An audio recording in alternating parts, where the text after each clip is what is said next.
Hello and welcome to Goa 365 Story Behind the Story. We have been discussing about COVID, after effects, business, effects on business, and it's been a very sad tale till date. However, things are looking better. The numbers are under control.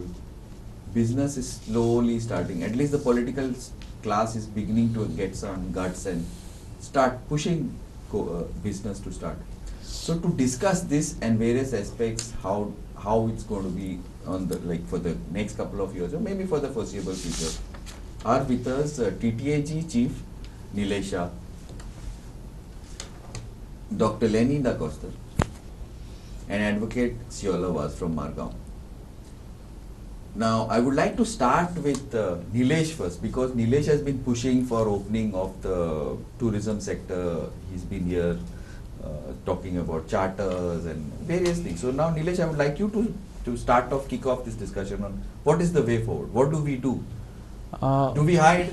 Should we be scared? Hide behind the doors? Don't go out? Or frankly speaking, as we have been talking for almost last 18 months, that COVID is here to stay for some time. So earlier we were talking about maybe 24 months. So now from today again we are talking of maybe another 12 to 18 months or maybe 24 months. So we have to learn to do business with COVID around, which we have slowly but definitely started doing that business.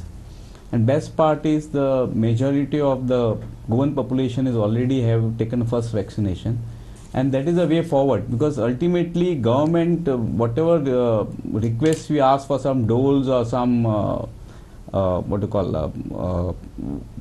benefits from the government, standard line is that we don't have money. So best thing is they should allow us to do business so as we can survive.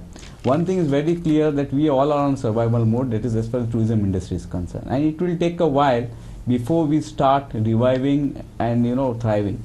So looking into present perspective, it's good that from Monday onwards, 3 days back, government has opened up the other verticals of the industry, namely river cruise, boats and casinos and spas. We are hopeful that they will open up the international visas very soon, and followed by the foreign tourist traffic, maybe via air bubble on charters or scheduled flights for tourism purpose specifically. With that opening up, I think the economy in actual sense, Goa will start kicking, because there are many hotels, as every time I've been talking, they are not still open. Almost 2000 plus hotels are still not open in Goa. If they have to open, then we require all verticals in the industry to start with.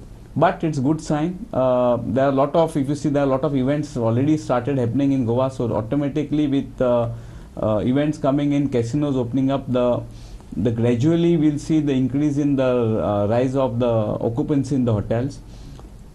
Accordingly, the musicians, the smallest denomination of the industry, guides, musicians, taxi people, even the vendors in and around casinos, will start generating some income for themselves. And I think that is the best thing which government can do actually, rather than because they can do little thing. If they open up the industry, automatically everybody needs to fight back for their survival. Everybody knows that. So I think that is a best way forward. The main thing is the positive messaging which government can help in, because unless you send that positive message that Goa is open, you are welcome back to Goa. With that type of messaging, I think we'll have a lot of people coming back to Goa, and the occupancy will go up, and overall all business segments of the tourism industry will start showing the positive signs. So every time we are talking about this hammer and dance policy, wherein you put a restriction if cases goes up, and open up the things up, and dance, you open up the things up when cases are all time low. And if you see last almost 4 months now, the positivity rate is less than 5%. And WHO has said it that if you are below 5%, then economic activity can open up. And I think it's high time that all the activities in Goa opens up. I think that is only wherein the industry can survive, and overall the people working in the industry will get some money for their day-to-day activities. Now, Dr. Lenny, I would like you from the medical side talk about what this, does it make sense what he's saying, or I don't know what, if you could give us some.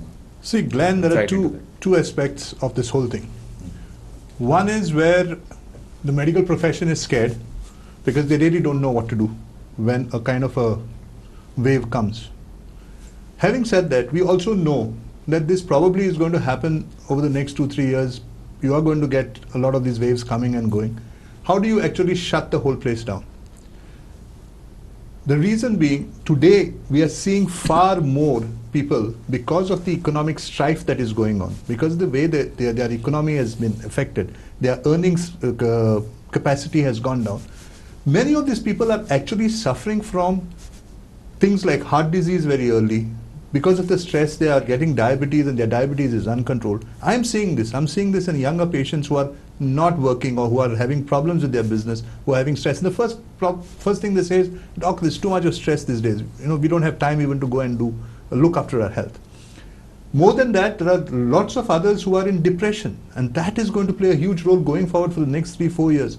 That's going to play havoc on our health infrastructure, because these people are going to be morbidly sick going forward. They're going to have chronic degenerative disorders going forward, and nobody is looking at that. Now, today, having gone through two waves, I think the government has to be proactive, the medical profession has to be proactive, and understand and see how we can support the industry, how we can support the markets, how we can support our population to go out and work and do what they're supposed to do. Try and get the damn thing back to where it was pre-COVID.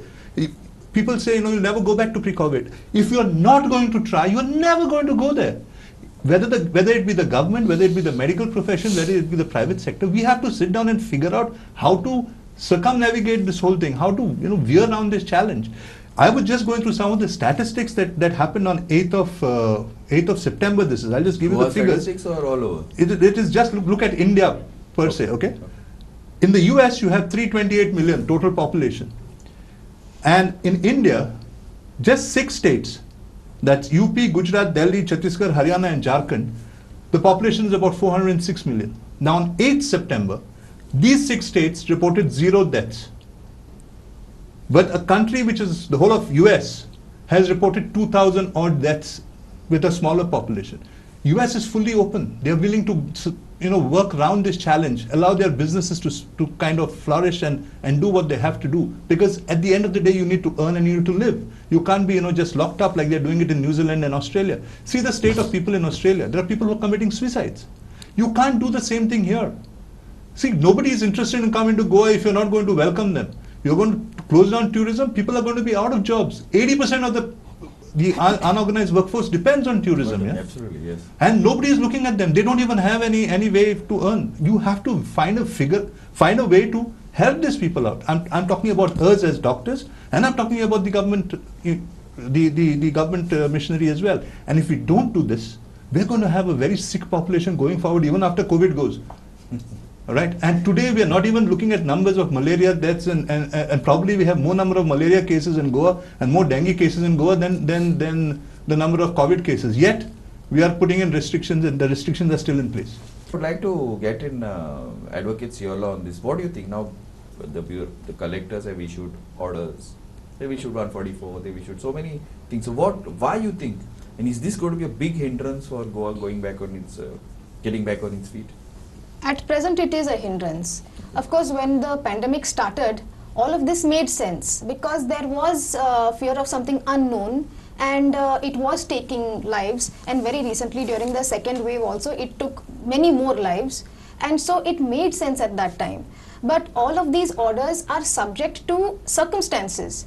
Even this section 144, the language very clearly speaks about some urgent steps, and for emergency, it's an emergency situation. So only then you will be making orders under section 144 of the CRPC. Otherwise, when there is no emergency, as what my friends over here have said, that now we have to live with it because it has been there for more than 1.5 years. We have to live with it. Plus now there's vaccination, so we can live with it. And we need tourism because we need money to come in, because we need to not be depressed. So when all these circumstances are now prevailing, it is time that these orders have to be reviewed. Very recently also on International Democracy Day, I had preferred one application to the district magistrate of South Goa. Under the same section 144 under subclause 5, you can seek a rescinding of these orders. So I had also sought for these orders to be rescinded because it at present does not, there are no sufficient grounds to proceed on section 144. There are no sufficient grounds to say that we have to continue curfew and we have to continue all these restrictions. Some restrictions may be, but already they have said 50% of the venue capacity you can have your occasions. So when that is there, then why there is some stepmotherly behavior with tourism or stepmotherly behavior with something else? Schools I understand because there the population cannot be vaccinated. Those are pupils. But otherwise, it does not make sense to any longer continue, and therefore now grounds exist to rescind the order. So accordingly prayer has been made, but whether they will apply their mind, I think a little bit of discussion has come out to show that maybe the bureaucracy and including some of the politicians are not willing to apply their mind and take the right decision. Risk is not there, risk is not very high right now, risk is low.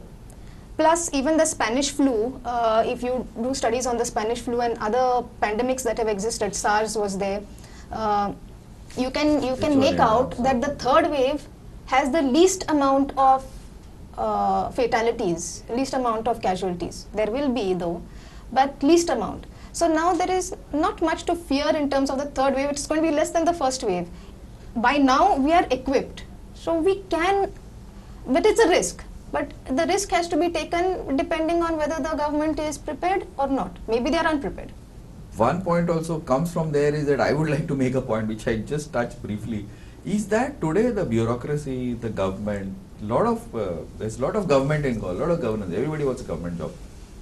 We could use that to make a few course corrections. One thing that I am pushing for is getting the streets of the cities and villages clean. That is one thing. The beaches are dirty. The grounds are used to drink. They are locked up. They are used to drink. Beaches, bottles all over the place. Cities, you can go to the Panjim market. Just look outside if you can go. Anybody can go and see. Huge piles of garbage. At least all these guys are sitting at home, bureaucrats doing that. Send them out. Get the place cleaned up at least. Okay, sorry to divert from a little bit from what Nilesh was saying. Doctor, what do you say about this? How is it that the medical profession should push the government, I think, to say, okay, fine, let's. Because ultimately, without money, we are dead, but it's a slow death. So, Glenn, I have a different take on this. First, while we all agreed that we had infrastructure in place, but it was overwhelmed during the second wave, we have not really analyzed why we kind of had that kind of overwhelm. Unfortunately, there is no white paper that was done. Normally, in anything that you do, you analyze what your mistakes are and you see how you can go forward. Unfortunately, it has not been, if it was done, it has not been put out in the public domain, and we don't see any course corrections done on that. Now, the one course correction I can see, and I hope I'm right in that, is that they have not closed down the step-up facilities. What I mean by step-up facilities are the areas that they have where people can straight away report to if they get, which they had dismantled after the first wave. Yeah. And that is the reason why we had an overwhelm, and the tertiary care facilities were overwhelmed, and that's why it was such a big issue, and the backlash that took place. The backlash was not because, there were no COVID-appropriate behaviors or things like that. It was generally that the facilities were overwhelmed. Why they were overwhelmed? Because you had knocked down certain things, not expecting the second wave. Today, I think the government has taken cue from that and tried and prepared for the third wave. So we are ready. If something happens, we will take care of it. But you look at some of these COVID-appropriate behaviors, all right? Let's look at them. You are flying into Goa, or you're flying out of Goa. I have flown these days. You make me stand 6 meters out, so six feet apart outside. And the next day, once I get in, I'm sitting right next to the person. Where is the COVID-appropriate behavior? I mean, for medical profession to even accept this is foolish. Does it make sense? To me, it doesn't make sense. To my mind, it doesn't make sense. What kind of COVID-appropriate behaviors are we talking about?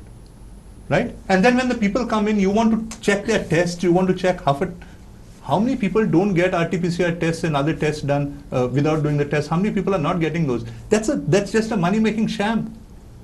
How many people are not getting it? I mean, I can get you from the market any number of test reports that you want. Every day I'll give you one. There are so many people who do it. And it's not only here, it's all over. I know my patients who told me from Delhi, I said, did you really do a RT-PCR before coming into Goa? I said, no sir, we get it our lab just gives it to us. So Does it make sense even looking at these RT-PCRs coming for people coming from outside Goa? So what's the solution then? Do the RT-PCR when you land? That's what I had suggested to them. I said, don't force people to do it and come. Let them come to your hotel. You want to be sure, you want to be safe. Do a rapid there and see. If rapid is positive, send them. You create practical ones where you are sure of what you are doing is correct. Don't do it for the sake of a bureaucracy, a piece of paper.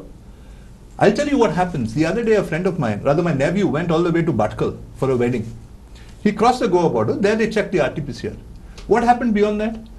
Every time he crossed a city, the cops would stop him and take money, even if he had an RT-PCR.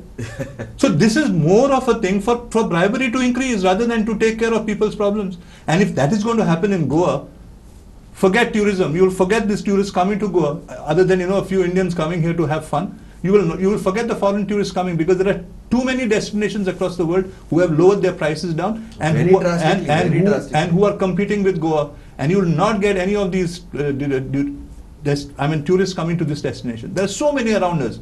In fact, Sri Lanka is now already planning, despite the fact that they are having problems with their COVID and they are not in a position to control it, unlike India, which has been able to control it, they are already planning on opening up their tourist facilities. And they are also having their, every hotel will have their own COVID restrictions and COVID protocols. You follow that, it's fine. But I don't see why are we giving this COVID so much of importance now. There are so many other disorders that are there which we are not even giving importance. Come on, we know that there are options available today. At one point we didn't know how to treat it. Correct. Today we have got everything. We can treat, right? So where is the reason? Why is the reason to panic the way we are panicking? Why are we shutting down industry? Why are we not allowing people to do their work? Why are we taking the kids off? Their childhood from the kids. They've already missed 2 years. What are these kids going to do who are in the 10th standard? Have we even thought of them in what their psyche is going to be and how they're going to be affected for the rest of their lives? They have to live the rest of their lives. Nothing of this is being thought. I think this is the job of the government. It's not my job. I have elected a government in place. They're supposed to do the job. If they can't do it, leave it. Get out of this place and give somebody else who can do the job. Yeah. That'll never happen. That's unfortunate. But that's unfortunate. That's what we expect. That is what an electorate expects. We have put them in place. They are supposed to do this. They are supposed to get the policy. There is no policy. In fact, there is policy paralysis, if you may say so. They're just taking one cut paste from one SOP and putting it on another one. In fact, after that cut paste has been done and announced, they make corrections because they know it is wrong. When you look at that, you start laughing. Is the government in paralysis? Is the government on a holiday? What is this happening? Okay, Seola, maybe you can take off on this because you're an advocate, no doubt, but you've also dabbled in politics a little bit. So tell us. Yes, when it comes to these activities of industry or of other events. More government paralysis also. Yeah. So they are essential and inessential. When something is inessential, then you can put it on the back burner. And whatever is essential, you go ahead with. That is why when it came to factories and all, they opened it up. But they thought that whatever is entertainment related, although it is an industry in itself, and it is part of our commerce, but it is entertainment related, so we will not have that.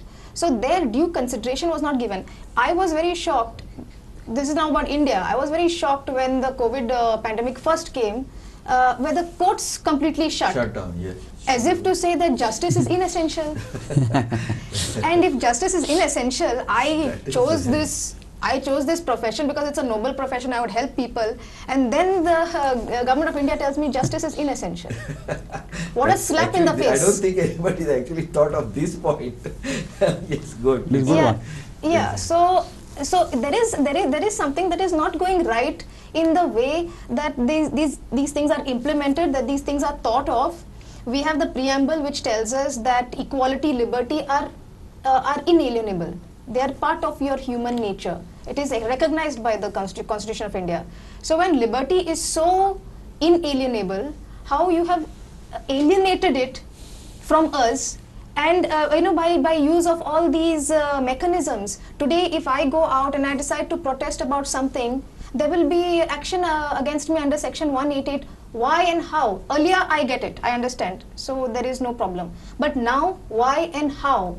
This should not happen anymore because people don't want to come out People don't want to do the essential things. Now, liberty, justice, and protesting, these are essential things. People don't want to do the essential things because you are telling them that you are going to be arrested. But it's okay to have political rallies and meetings. And see, that is the hypocrisy which we are seeing. When it is so blatant, it is really a slap in our face when you tell us that you can't go to court, but we will have our political rally.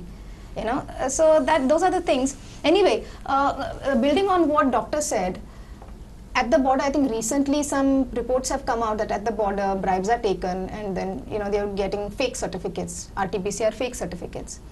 So this kind of thing has to be plugged by the government, no? Because when you're not allowing, when you're allowing people to flock in, whether they're COVID or no COVID, but the rest of us, the Goenkars who are inside Goa, you're locking us up. This is like that same conversation about rapist and victim. You're locking the victims, the Goenkars, but you're allowing the others to come in. Not to bring in any kind of fear of tourism, fear of tourists. You're scaring Nilesh. Yeah, don't know, not that way. But that we have to give due consideration to our population. In fact, Right. basically, as all the panelists which are from different fields have agreed, that economic activity needs to be open, and governments needs to do more. They have set up the expert panel of the doctors who are taking day-to-day calls. I think there has to be now fearlessness should come from them now, also from their side, wherein they give us the confidence that you go ahead, businesses, you open up the business. If anything happens, government is there to take care of it. It cannot be other way around. Because enough is enough, because of course when the fears were there, everybody has cooperated, everybody is there, but now, as doctor said, there will be psychological problem. As the advocate said, there can be more challenges if the liberties are curtailed. So it's high time that we open up economy, open up the things up for the industry and for the segment, and look at the people in general, because people tomorrow will die more of a hunger, more of a mental issues, and other non-COVID issues. So let's focus on the opening of economy. Let government be more positive approach in opening up things rather than locking up things or having a negative thoughts, and let there be more positive messaging, because that is only way forward, and that is only way we all of us can survive. Yeah, thanks, Nilesh. So, Yeah, so my thinking and my prayer rather to my own colleagues who are advising the government is, it's time now to stay on the safe side. Just stay off from that thing of just being safe. Let's take a step forward and see how we can help our other brethren who are in business, especially in tourism, and who are in allied businesses, because these are people who need our help today so that they can start their livelihood. Let's try and figure out how we can tell the government what they can do should something happen, and let things open up, because we have to get back to normal life. I heard many of my senior colleagues saying you will never get back to normal life. I think we have to make an effort. If we don't, we will never get back to normal life. So my sincere request first to the doctors and my own brethren who are actually advising the government, think of ways that we can get around this challenge and help everyone to get back to normal lives. That's my prayer and request to all of you. Chalo. Now we have 100% vaccination. 102. Yes. So since we have 100% vaccination, no longer do we need to close, unless that was false. Then only we need to remain closed. Let's not go there. Yes. So since we have the declaration that we have 100% vaccination, it is necessary, it is legal and proper to open fully. And check the balance of convenience. Is it better to open, get some tourism in, or is it better to close and we have general business, yes, general business, or is it better to close and that our health is unable to handle it? So I think they have to make that decision now, and the time is right to make that decision. Yeah, thanks. Thanks, Nilesh. Thanks, Seola. Thank you. Thanks, Dr. Lenny. Thank you. Now, it's been interesting. I don't know, pros and cons we will see later as things happen, but I think it is high time, especially now, season is coming up. Legal, one thing that Seola forgot to mention is that because of the courts being closed, so many domestic violent cases, so many cases, all those cases, everything was kept aside. Thousands and thousands of people, and People being stuck together was really bad. These are for the figures we hear in Goa itself. Forget about the rest of the country. I don't even want to think about it. And what Dr. Lenny and all said. So it is time that maybe we should systematically, with taking caution, being prepared, move forward, because we have to get back to a certain level. We have to move on. We cannot stay in that in the past. We have to stay in the present and look to what the future can give us. Anyway, I am optimistic, and hopefully the government will, in its wisdom, plan on doing something so that we can move forward. Thanks guys, and keep watching Goa 365.